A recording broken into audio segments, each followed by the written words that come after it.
Pemirsa, dinobatkannya Bali sebagai destinasi terbaik di dunia oleh TripAdvisor merupakan pencapaian luar biasa bagi Pulau Dewata. Namun jika ingin kembali meraih predikat terbaik, Bali harus kembali berbenah dengan meningkatkan kualitas infrastruktur serta mengatasi persoalan kemacetan, sampah, dan keamanan.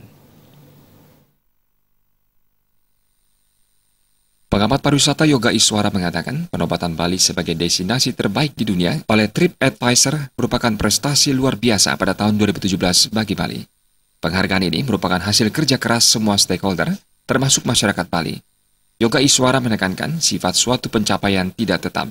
Artinya, pencapaian serupa belum tentu diraih kembali oleh Pulau Bali. Seandainya hal-hal yang perlu dibenahi belum ditindaklanjuti, Bali tentu akan kehilangan predikat tersebut.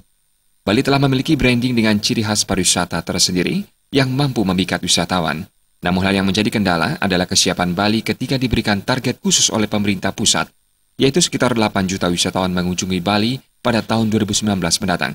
Pencapaian target tersebut tidak bisa terrealisasi sebelum pemerintah daerah mengatasi berbagai permasalahan yang dihadapi Bali, mulai dari daya tampung, masalah infrastruktur, kemacetan, sampah, dan keamanan di Bali.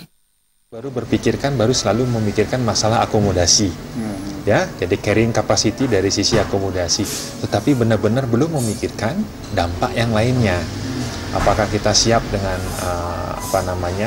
infrastrukturnya? Ya? Apakah kita sudah memikirkan dampak dari kemacetan, keamanan, dan yang lain-lainnya? Inilah yang sampai saat ini kita belum cover secara keseluruhan sesuai dengan strategis yang ada di pusat. Yoga Iswara juga meminta pemerintah dan stakeholder terkait mampu menyiapkan daya tampung wisatawan yang maksimal dan berbenah kembali untuk mengatasi permasalahan yang dihadapi pariwisata Bali, seperti kemacetan, sampah, hingga keamanan.